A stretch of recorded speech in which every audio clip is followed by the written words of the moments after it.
नमस्कार. लक्षवेधीमध्ये आपल्या सगळ्यांचं स्वागत. मी प्रसाद काथे. मनोज जरांगेंना अखेर स्वतःचं कुणबी प्रमाणपत्र मिळालेलं आहे. जरांगेंना या कुणबी प्रमाणपत्राच्यामुळे त्यांनी सुरू केलेल्या आंदोलनातलं एक यश नक्कीच चाखता येणार आहे. पण जरांगेंनी हे आंदोलन केवळ स्वतःसाठी केलेलं नाही, त्यांनी हे समाजासाठी केलंय असं ते सातत्याने सांगतात. आणि प्राप्त स्थितीमध्ये त्यांनी जे आंदोलन हाती घेतलेलं आहे त्या आंदोलनाच्या माध्यमातून अनेकांसाठी प्रमाणपत्र अर्थात कुणबी नोंद सापडण्याचा मार्ग खुला झाला आहे. जरांगेंचे समर्थक सातत्याने याही गोष्टी बाबतीत प्रामुख्याने थेट स्पष्ट भूमिका मांडतात की हीच सगळी नोंद आत्तापर्यंत दडवली गेली होती, ती केवळ आणि केवळ जरांगेंच्या मुळेच समाजाला मिळू शकली. या सगळ्या गोष्टी एका बाजूला आहेत, दुसऱ्या बाजूला त्यासमोरची आव्हानं सुद्धा तितकीच आहेत. प्रमाणपत्र मिळालं, कुणबी नोंद सापडली म्हणजे तात्काळ आरक्षण मिळालं असं नाही. आरक्षण मिळण्याच्यासाठी प्रमाणपत्रांची पडताळणी आणि पडताळणीच्या नंतर पुढचे टप्पे अद्यापही कायम आहेत. या सगळ्या गोष्टी एका हाताला आहेत आणि दुसऱ्या हाताला आहेत जरांगेंची मुंबईकडे निघण्याची तारीख. मुंबईत येऊन मुंबईत राज्य सरकारला वेठीस धरून आपल्या मागण्या मान्य करण्यासाठी जरांगे आंदोलन करणार आहेत आणि त्यावर ते अद्याप तरी ठाम आहेत. पण प्राप्त स्थितीमध्ये जर कुणबी प्रमाणपत्र मिळालेली असतील आणि ही कुणबी प्रमाणपत्र बऱ्यापैकी समाजापर्यंत पोहोचलेली असतील तर मुंबईत कशाला यायचंय? मुंबईत येण्याच्या संदर्भातली नक्की भूमिका आज काय आहे? जी काल भूमिका होती तीच आज आहे की आजची भूमिका आता कुठली नवीन आहे हे विचारात घ्यायला हवं. कारण मुंबईत येण्याच्या आधी कुणबी प्रमाणपत्र बऱ्यापैकी समाजाच्या आणि मराठ्यांच्या हातात येत असतील तर मग मुंबईत येऊन ती संख्या वाढवून मिळणार आहे का मुंबईत कोणत्या नव्या आंदोलनाच्यासाठी भूमिका घेत जरांगे पोहोचतात याची चर्चा करायला हवी.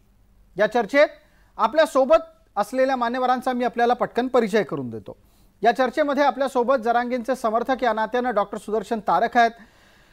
जरांगेंच्याच आंदोलनाच्या निमित्तानं सक्रिय राहिलेले आणि आता मराठा आंदोलक समन्वयक या नात्यानं आपल्याला परिचित असलेले किशोर चव्हाण आहेत. किशोर चव्हाण यांच्या मागे आजवर मराठ्यांच्या आरक्षणाच्या साठीचे विविध लढे उभारण्याचा दांडगा अनुभव आहे. या चर्चेमध्ये आपल्या सोबत ॲडव्होकेट मंगेश ससाणे आहेत. मंगेश ससाणे हे ओबीसी नेता म्हणून आपल्याला परिचित आहेत आणि त्याचबरोबर ते ओबीसींच्या हक्काच्या साठी न्यायालयातली लढाई लढणारे याचिकाकर्ते म्हणून सुद्धा आपल्याला परिचित आहेत. माझा पहिला प्रश्न पटकन आत्ताच्या घडीला ॲडव्होकेट मंगेश ससाणे आपल्यासाठी आहे. मंगेशजी, मनोज जरांगे तर थेट म्हणतायत की त्यांना त्यांचं प्रमाणपत्र सापडलंय. आता माझा मुद्दा मग इथे असा उपस्थित होतो की जर प्रमाणपत्र सापडली असतील, सापडत असतील आणि भविष्यात सुद्धा ती सापडणार असतील तर मुंबईत येणं गरजेचं आहे का? प्रसादजी, एकंदरीत जरांगेंचं जे आता एक 2 ते 3 महिन्यातलं जे आंदोलनाचं आपण जो प्रवास पाहतोय, पहिल्यांदा तर जरांगेंना सर्वात महत्वाचं म्हणजे ज्या या कुणबी नोंदी आहेत त्या मराठवाड्यामध्ये सापडत नव्हत्या. कारण की ते निजाम स्टेटमध्ये होतं आणि नंतर तो जो सगळा रेकॉर्ड होता तो निजामाच्या जो काही दप्तर असेल तिकडे गेला होता असं जरांगेचं म्हणणं होतं. मग त्या नोंदी हैदराबादला जाऊन त्या शिंदे कमिटीने शोधायच्या आणि मग त्यासाठी ते याच्या माध्यमातून राज्य सरकारद्वारे शिंदे कमिटी स्थापित झाली आणि त्या नोंदी शोधण्याचा प्रयत्न झाला. बिलकुल. आता आपण मुळात लक्षात घेतलं पाहिजे की तर एकंदरीत मला असं वाटतं की जरांगेच्या मागे समाज खूप आहे, पण त्या सेनापतीला त्यांचं आपण जे म्हणतो की जे टार्गेट किंवा त्यांचा जो आंदोलनाचा नक्की त्यांना काय कशासाठी करायचंय. सुरुवातीला मराठवाड्यातलं कुणबी नोंदी करायच्या होत्या, मराठवाड्यातल्या मराठ्यांना कुणबी नोंदी शोधून कुणबी सर्टिफिकेट द्यायची होती. नंतर ते महाराष्ट्रासाठी झालं संपूर्ण, मग तो स्कोप वाढवला. महाराष्ट्राचं झाल्यानंतर मग महाराष्ट्रातल्या पश्चिम महाराष्ट्रातल्या काही मराठा समाजाच्या काही जे कार्यकर्ते आहेत किंवा जे अभ्यासक आहेत ते म्हणाले की आमच्याकडे अशा नोंदी नाहीत, पण आम्हाला कुणबी नाही व्हायचं, आम्हाला वेगळं आरक्षण पाहिजे. त्यानंतर परत आलं की सगळ्या सोयऱ्यांचं रक्तनाते संबंध किंवा सोयऱ्यांचं. अगदी त्याच्यानंतर थोडक्यात आता तुम्हाला जरांगेचं असं म्हणायचं आहे आणि तुमच्या या वक्तव्यातून एक गोष्ट अशी लक्षात येते की आंदोलनाची दिशा अद्यापही सुस्पष्ट झालेली नाही. किशोर चव्हाण, आपली भूमिका आजच्या घडीला यापेक्षा वेगळी आहे का? मुंबईत यायचं असेल तर मुंबईत येताना कोणत्या मागण्या घेऊन आलं पाहिजे आणि कुणबी प्रमाणपत्र मिळत असतील तर मुंबईत आलं पाहिजे का आहात तिथूनच आंदोलन अधिकाधिक तीव्र करत राहिलं पाहिजे? नाही, सध्या मनोज दादा जरांगेची जी भूमिका आहे ती अत्यंत योग्य आहे. बर, त्याचं कारण असं आहे की जसं आमचे सहकारी म्हटले की मराठवाड्याचाच मुद्दा होता पहिले, आणि आजही मराठवाड्यात जे आहे नोंदी फार कमी मिळालेल्या आहे, ज्या पश्चिम महाराष्ट्राच्या तुलनेत अत्यंत कमी आहे. आम्ही 50,000 नाही 35,000च्या जवळपास गेलो असेल तर गेलो असेल आम्ही. त्यात आता मनोज दादाची नोंद सापडल्यामुळं एक आशा अशी निर्माण झाली आहे मराठवाड्यातील मराठा समाजाला की ह्या नोंदणी शोधणं चालू आहे आणि त्यात काही नोंदी आम्हाला सापडतील ह्या आशेवर आम्ही आता मराठा समाज आहे. पण मी बोलताना हे सांगेल आता की मनोज दादाची भूमिका आंदोलनाची ती व्यक्ती परिपक्व आहे आंदोलनाच्या बाबतीत 100%. पण आता हे तुम्ही जसं म्हणले, आमचे सहकारी म्हणले की सरसकट मराठ्यांचा महाराष्ट्राचा स्कोप केला आहे, पण आम्ही मराठवाड्यातले आजही अपेक्षित आहे, मनोज दादाकडून आम्ही अपेक्षित आहे. जी, काय अपेक्षित आहेत की मराठवाड्यातील मराठ्यांचा सरसकट प्रश्न सुटत असेल आणि सुटत होता तर आताही सुटत असेल समजा 20 तारखेपर्यंत त्याला प्राथमिकता द्यावी आपण. ही मी त्यांचे सहकारी जे आलेले आहेत डॉक्टर तारक, त्यांना जे आपल्या माध्यमातून आणि आपल्या संवादाच्या माध्यमातून मनोज दादांनी ही विनंती करत आहे. बिलकुल. किशोर चव्हाण, आपला विषय पोहोचला. किशोर चव्हाणांनी एक महत्त्वाचा मुद्दा इथे मांडला आहे, डॉक्टर तारक यांच्यापर्यंत तो पोहोचलेला असेल. डॉक्टर तारक, किशोर चव्हाण म्हणतायत आधी मराठवाड्याचा प्रश्न सोडवा, मग राज्याचे प्रश्न सोडवण्यासाठी मुंबईला जा. डॉक्टर तारक, तुमचं नियोजन कुठपर्यंत पोहोचलंय आणि तुमच्या नियोजनाच्या आत्ताच्या प्राथमिक पातळ्या काय आहेत? सर्वप्रथम जय जिजाऊ. नमस्कार. जय जिजाऊ. आता मी माझ्या सहकारी ऍडव्होकेट ससाने साहेब किंवा आमचे किशोर भाऊ यांचं दोघांचं ऐकलं. किशोर भाऊची भूमिका जी आहे ती अगदी रास्त आहे. मी फक्त एवढंच म्हणतोय की सरसकट मराठ्यांना आरक्षण मिळावं या हेतूने हा आंदोलन चालू आहे आणि हे आंदोलन चालूच राहणार आहे जोपर्यंत महाराष्ट्रातल्या मराठ्यांना सरसकट कुणबी हे प्रमाणपत्र मिळत नाही. याचा अर्थ सरसकट असं म्हणत नाही, ज्याच्या नोंदी सापडतायत त्यांना 100% ते कुणबी होणारच आहे आणि ते ओबीसी मध्ये जाणार आहे. आमच्या आंदोलनाची जी दिशा आहे सध्या, आता शासनाला आपण त्या दिवशी शासनाची ऑनलाईन बैठक पाहिलेली आहे आणि त्या संदर्भात ज्या काही आम्हाला उणिवा वाटत होत्या त्याची तक्रार सर आम्ही मुख्यमंत्री साहेबांना केलेली आहे. त्यानुसार परत 8 दिवसाचा वेळ देऊन त्या नोंदी तपासण्याचं काम सुरू झालेलं आहे. त्याबरोबर आयोगाचं काम सुद्धा त्याच पद्धतीनं जलद गतीनं चालू झालेलं आहे. हे सगळ्या गोष्टी पाहता सरकार कुठेतरी पॉझिटिव्ह बाजूवर आलेलं आहे असं मला वाटतं. आणि पण डॉक्टर तारक, किशोर चव्हाण यांची वेदना आपल्यापर्यंत पोहोचली आहे का? किशोर चव्हाण म्हणतायत आंदोलन ज्या मूळ मुद्द्यासाठी सुरू झालं त्याकडे का दुर्लक्ष करताय?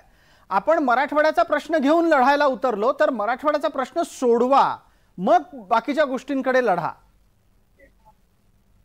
नाही, नक्कीच मी त्यासाठी सुरुवातीला सांगितलंय किशोर भाऊची जी काही वेदना आहे मराठवाड्यासाठी त्या संदर्भात सुद्धा मी बोलतोय आता. जे आता सध्या आपण पाहतोय काल मनोज दादांचं या ठिकाणी कुणबी नोंद सापडलेले. आता मी माझ्या गाव स्वतः त्यामध्ये सगळे तारक कंपनी आहे आणि बाकीचा सगळा मराठा समाज आहे, त्यांची सुद्धा नोंद आता सापडण्याची अपेक्षा वाढलेल्या आहे. कारण ज्या काही नोंदीचा या ठिकाणी संदर्भ आला होता की किती प्रकारचे कागदपत्र तपासलेले शासनाने, माझ्याकडे नोंदच आहे त्याचे. जवळपास आतापर्यंत जालना जिल्ह्याचा जर विचार केला तर 2,88,543 कागदपत्र तपासलेत.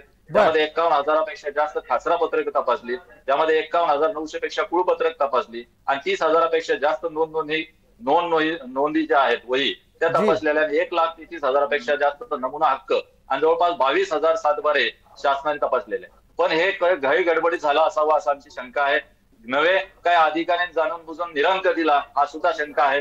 पण मग तारक, याच्यातून एक मुद्दा जो लक्षात येतो, आपल्याला थोडंसं वेगामध्ये आज चर्चेत राहायचंय, पटापट आपले मुद्दे संपवायचे, पुढे जायचंय.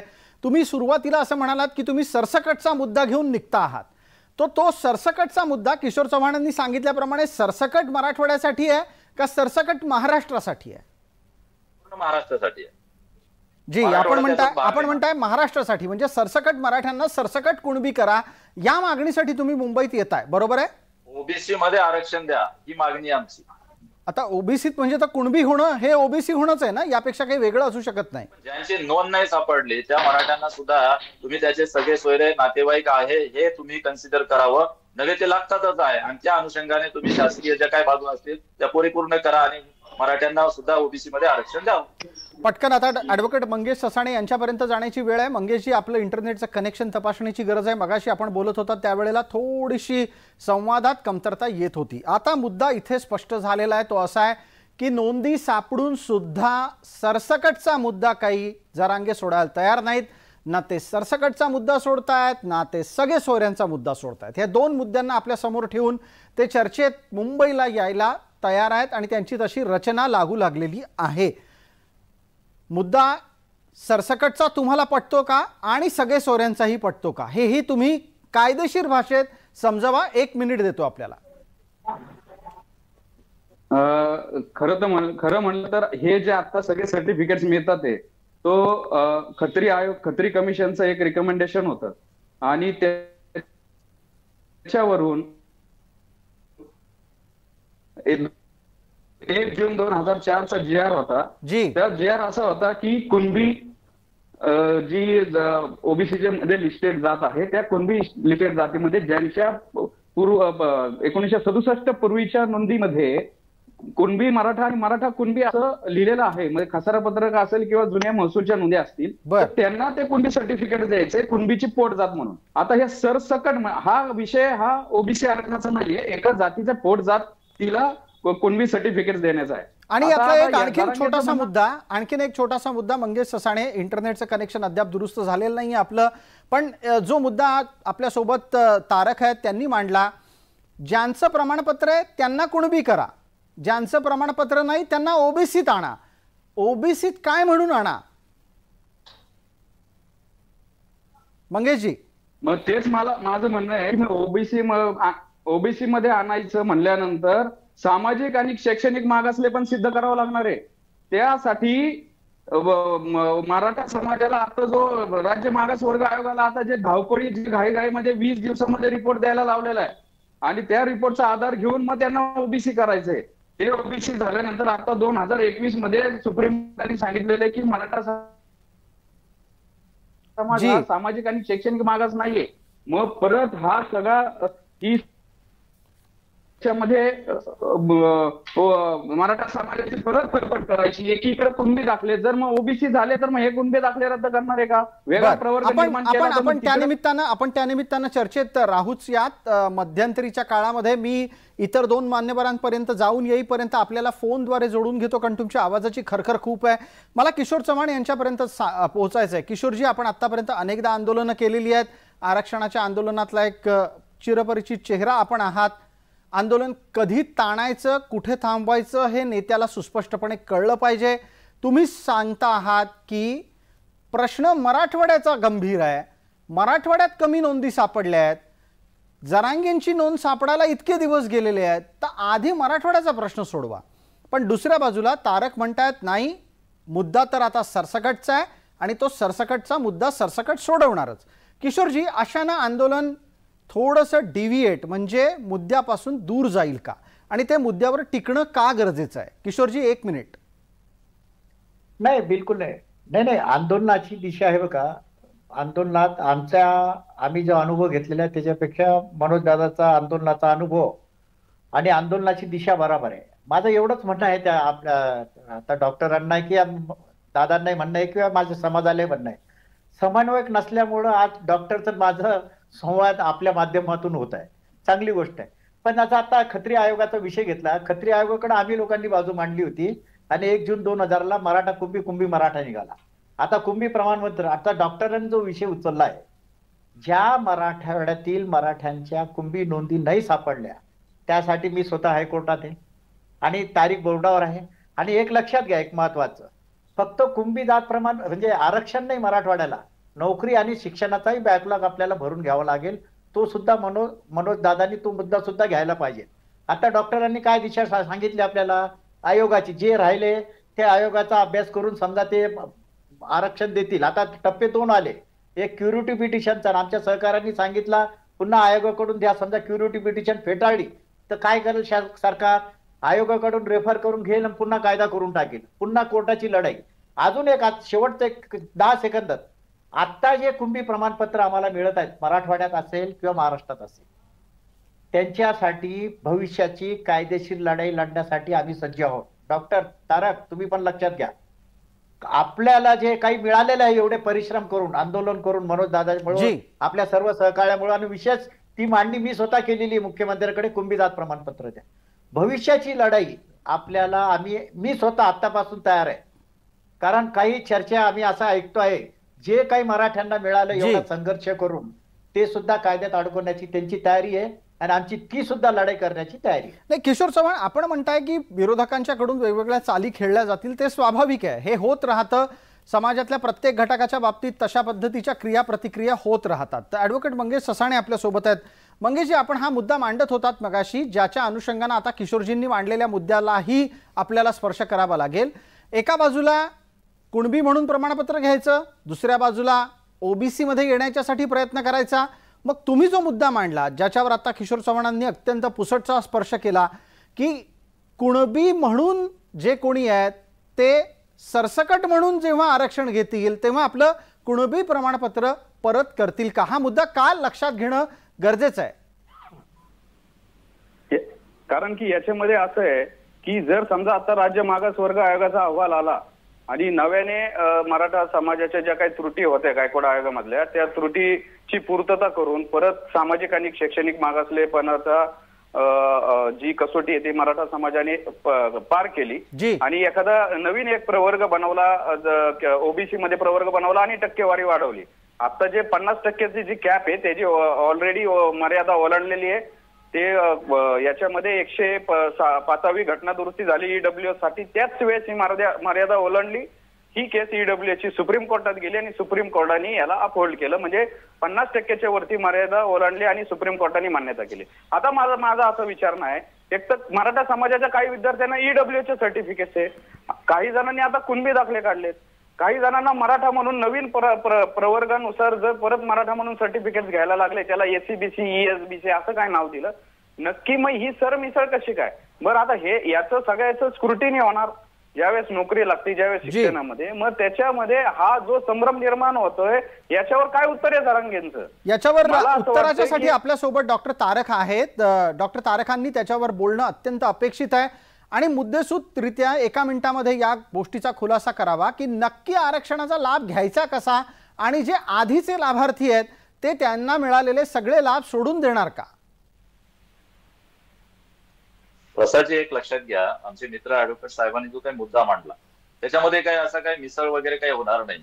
अरे ईडब्ल्यूचा फायदा घेतल्यानंतर, कोणतंही एक आरक्षण घेतल्यानंतर दुसऱ्या आरक्षणाचा फायदा घेता येत नाही, हे कायदेतज्ञ आहेत त्याच्यामुळे त्यांना जाणकार आहे. आणि दुसरी गोष्ट, ज्यावेळेस आपण एखाद्या कॅटेगरीचा, एखाद्या प्रवर्गाचा जर आपण त्याचा आरक्षित म्हणून फायदा घेत असेल तर ती पूर्ण झाल्यानंतर किंवा ते सोडायची नाही धरायची त्या संदर्भात जी काही बाजू आहे, मला वाटतं त्या अपेक्षित असणाऱ्या व्यक्तीवर अवलंबून आहे. आणि ज्या वेळेस आरक्षणाचा मुद्दा येतो, मी या ठिकाणी सरसकट यासाठी म्हटलंय, कोणत्याही प्रकारे गोंधळ न होता, की जे सगळे सोयरे धरल्यानंतर मराठा आणि कुणबी, जसं विदर्भ असेल, पश्चिम महाराष्ट्र असेल, इथे जे कुणबी आमचे आहेत त्यांची रोटी बेटी व्यवहार आमचा होतोय. मग जर ऍडव्होकेट साहेबांनी सांगितलंय की पोट जात आहे, तर मग मराठा ही पोट जातच आहे ना. कुणबी मराठा आणि मराठा कुणबी आणि मराठा ही मराठा जर दुरुस्तीमध्ये जर आली, ही पोटजात जर कन्सिडर केली तर 100% मराठा ओबीसी मध्ये जातो, त्यात काही दुमत नाही.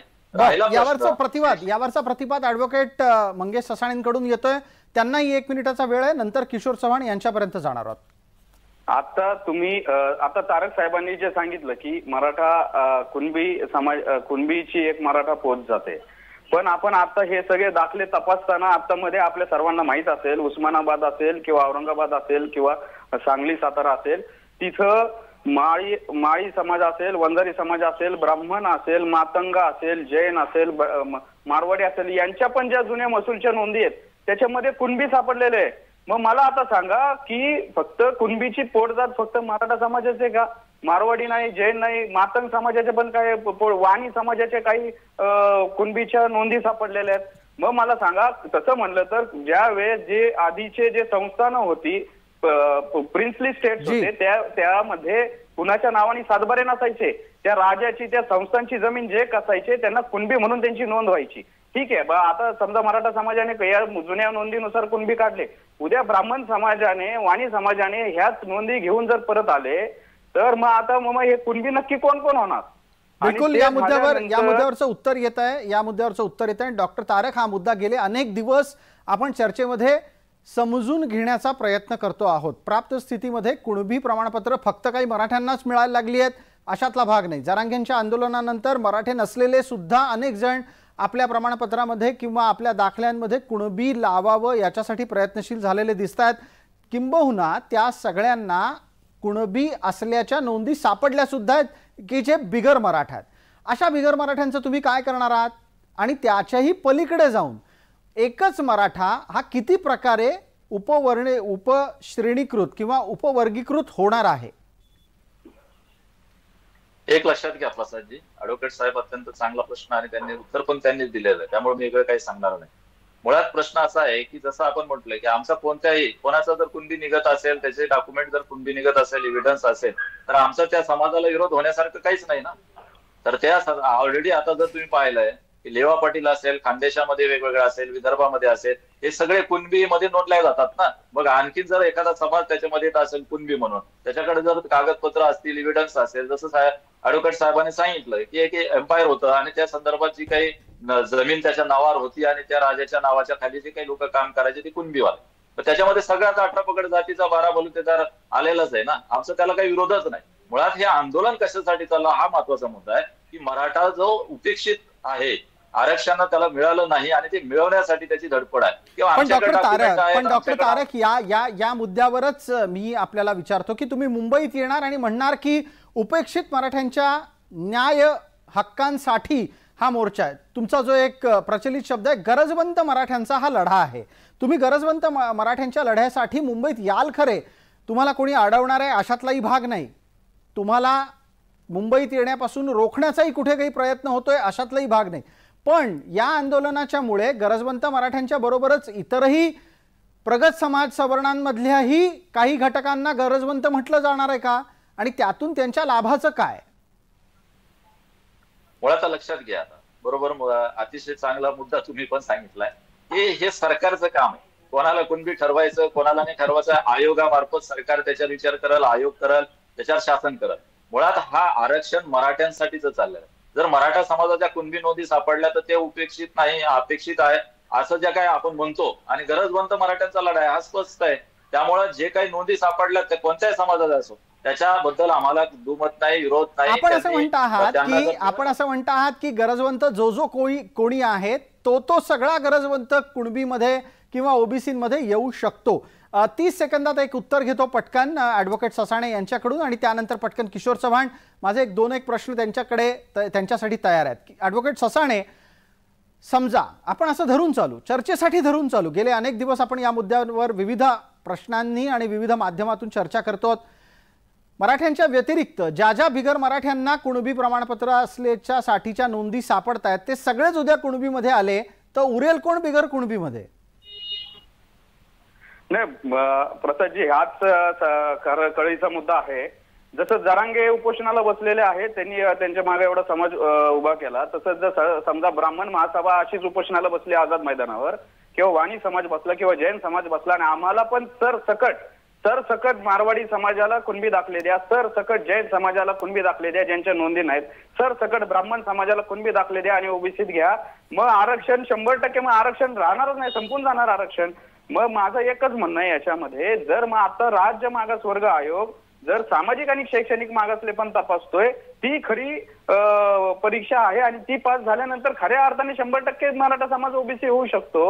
जर मग असं असेल तर मग प्रत्येक जातींचं असं जर समजा उपोषण झालं आणि सरसकट म्हणले तर मग महाराष्ट्रामध्ये मग ओबीसी आरक्षण सगळं ओपन होऊन जाईल, कारण की ओबीसी मध्ये सगळे समाज येतील. बिलकुल, पटकन पुढे मिळूया चर्चेला. किशोर चव्हाण आपल्या सोबत आहेत. किशोरजी, म्हणूनच मला असं वाटतंय की कदाचित तुम्ही सुद्धा द्रष्टेपणानं एक मुद्दा लावून धरताय आणि त्याच्यासाठी मला तुमचं कौतुक करायचंय की ज्यासाठी आंदोलन जरांगेंनी सुरू केलं तो मुद्दा आधी सोडवा. त्या मुद्द्याच्या ऐवजी तुम्ही जे 2-3 मुद्दे घेऊन जर पुढे जाताना दिसत असाल तर जे मिळायला हवं तेही मिळणार नाही, ही भीती किशोर चव्हाण यांनी यापूर्वीच व्यक्त केली, ते अनेकदा या संदर्भात बोलताना दिसले. किशोरजी, चर्चेच्या शेवटच्या टप्प्यात येत असताना पटकन आपण या गोष्टीचा खुलासा करायला हवा. स्वराज्याची लढाई लढली जात असताना हे म्हटलं जायचं, आधी स्वातंत्र्य की आधी स्वराज्य. याच पद्धतीनं आत्ता सुद्धा हा प्रश्न उपस्थित राहील मराठ्यांच्या आरक्षणाच्या बाबत. जे मिळतंय ते घ्या आणि अधिकसाठी संघर्ष करा, की अधिकसाठीचा संघर्ष चालू ठेवा आणि जे मिळतंय तेही सोडून द्या. नाही, आताही मला अपेक्षा आहे डॉक्टर ऐकतायत, निरोप देतील मनोज दादालाही. वेळ गेलेली नाही आमची अजून. मी आशावादी आहे मनोज दादाकडून आज सुद्धा. कारण काय आहे की हे शासन पॉझिटिव्ह आहे. डॉक्टर साहेब तुम्ही ऐकतायत आहे, मराठवाड्यासाठी पहिलेही पॉझिटिव्ह होतं, पहिलेच हा प्रश्न सुटायला होता. आताही वेळ गेली नाही, आताही गव्हर्नमेंट पॉझिटिव्ह आहे. आणि आताही मनोज दादांनी लावून धरलं की नाही आम्हाला मराठवाड्याचं तुम्ही सरसकट केलं तर. आता समजा वकील साहेब जे म्हटले की ओबीसीचे मागच्या डिबेटला मी म्हणलो, त्या मराठवाड्यासाठी विरोध नाहीये त्यांचा विरोध पूर्ण महाराष्ट्राच्या मराठ्यांसाठी आहे. आणि ते आपण अपेक्षित पण ठेवलेलं आहे की त्यांची भूमिका ही योग्य आहे. आता वकील साहेबांनी आपल्या चर्चेत मुद्दा ठेवला की मराठवाड्यात तुम्हाला सांगतो, आता तुम्ही ब्राह्मणच्या कुंभी नोंदी सांभाळल्या. हो, ब्राह्मण आणि मराठा हा एनटीत पण आहे आपल्याकडे वकील साहेब. म्हणजे ब्राह्मण ओपन मध्ये आहे, एनटी मध्ये आहे आणि ओबीसी मध्ये आहे. आता आहे नाही, तुम्ही तपशील दिलात म्हणून सांगतो. अहो, ते जे कोणी एनटीतले ब्राह्मण आहेत ना, ते कुडमुडे जोशी आहेत. कुडमुडे जोशी आणि बाकीचे जोशी हे एक नाही, त्यातला फरक आहे. कुडमुडे जोशी ही भटक्या आणि विमुक्तांमधली खूप पूर्वी जुनी जात आहे. त्यामुळे तुम्ही ब्राह्मण एनटीत आहेत असं म्हणून एक वैचारिक गोंधळ निर्माण करू नका किशोरजी. नाही नाही नाही, मी काय म्हणतो, मराठा पण आता चला ब्राह्मणाला 1 मिनिटाकरता बाजूला ठेवा. वकील साहेब, डॉक्टर तुम्ही पण ऐका, आज एनटीत सुद्धा मराठा समाज आहे. कोणता? 82 आडनाव आहे आमचे, जे तुळजापूरची जे आहेत ना, हे आमचे मराठा समाजाचे. आमची रोटी बेटी व्यवहार होतोच ना त्यांच्याशी. जसं विदर्भाच्या कुंभीची आमच्या रोटी बेटी व्यवहार होतो, त्यांचाही होतो ना. हे लक्षात आणून देण्यासाठी आहे. म्हणजे मला काय म्हणायचं आहे, ज्यांना जो अधिकार मिळालेला आहे कायदेशीर, हे बघा घटनेनुसार कायदेनुसार तो त्यांना मिळेल. जसं डॉक्टरांना हे सांगायचं होतं, जे आज ओबीसी आहे आमच्या विदर्भातले ओबीसीच आहेत. आज ओपन मध्ये आहोत, ओपन मध्येच आहोत. ज्यांना कुंभीच्या नोंदी सापडल्या ते ओबीसीतच राहतील. पण डॉक्टरांनी अजून एक इशारा दिला आमच्या आयोगाकडे, समजा जे राहिलेले आहेत त्यांना तुम्ही घालत असाल, डॉक्टर साहेब एक विनंती करतो डॉक्टर साहेब, हे मराठवाड्यातील समाजासाठी नुकसानार्थ भूमिका राहील. एक लक्षात घ्या, जे मराठवाड्यातील ज्या मराठ्यांना कुंभी नोंदी सापडल्या नाही आणि त्यांना तुम्ही आयोगाकडून पाठवत असाल तर त्यांचं नुकसान होईल आणि आपल्या मराठवाड्याचं नुकसान होईल. हा निरोप तुम्ही मनोज दादांना द्या. ठीक आहे, याच्यावरची उत्तरं घेऊयात पटकन. डॉक्टर तारक, वेळेची मर्यादा आहे, 1 मिनिट उरलंय शेवटचा. मुळात बघा, एक लक्षात घ्या प्रसादजी, मी एकच सांगितलं, 1 सेकंदामध्ये सांगतो. कोणत्याही समाजाच्या नोंदी सापडल्या तर त्याचा विरोध आम्ही करणार नाही आणि आम्हाला तो विरोध करण्यासारखा आम्हाला काही त्याच्याशी आवश्यकता नाही. मुळात आरक्षण द्यायचं का नाही द्यायचं हे आयोग आणि सरकार ठरवत असतं. आता जो काही मुद्दा वकील साहेबांनी काढला, रजाकाराच्या काळात जी आंदोलनं झाली, जी पेटवल्या गेली ऑफिसेस निजामाचे असतील आणि त्या दंगलीमध्ये त्या लढ्यामध्ये ते सगळे कागदपत्र जळाली आणि म्हणून त्या सगट आम्ही म्हणतोय की मराठवाड्यातल्या सगट, मराठवाडा आणि उर्वरितच्या ज्या ठिकाणी हे सगळा प्रकार घडला त्या ठिकाणी जी काही मराठी असतील त्या सरसकट त्यांना ओबीसी द्यावं, हा मुद्दा त्याच्याशी धरून होता. वेगळं काही सांगण्याची आवश्यकता नाही. आता मी या ठिकाणी म्हटलं नाही की कोणत्या समाजाला विरोध नाही. आमचा समाज, आता आरक्षण देणं किंवा न देणं हे आमच्या हातात नाही, ते शासनाच्या आणि आयोगाच्या दिलेल्या शिफारसीनुसार आहे. मुळात हा मुद्दा समजून घेणं आहे की मराठा समाज जो मराठवाड्यातला असेल, उर्वरित महाराष्ट्रात असेल, याचा रोटी बेटी सगळा व्यवहार होतोय. मग जर अर्ध्या लोकांना, आमच्या भावकींना, जर आमच्या पाहुण्यांना जर तिकडे जर आरक्षण असेल ओबीसी मधून, मग आम्ही पण त्यांचे सगळे सोयरे आहोत, मग आम्हाला ओबीसीत का नाही? या अर्थाने मी तुम्हाला सगळे सोयरे आणि सरसकट हा मराठा ओबीसीत न्यावा यासाठीची मुद्दा म्हटलेला आहे. ठीक आहे डॉक्टर तारक, वेळ मर्यादेमध्ये आपण आपलं उत्तर संपवलं, त्याबद्दल आभार. आणि इतरही सर्व मान्यवरांचे या चर्चेत सहभागी झाल्याबद्दल मनपूर्वक आभार, धन्यवाद. लक्षवेधीच्या या चर्चेत तुर्तास इतकंच. सर्व प्रेक्षकांना जय महाराष्ट्र.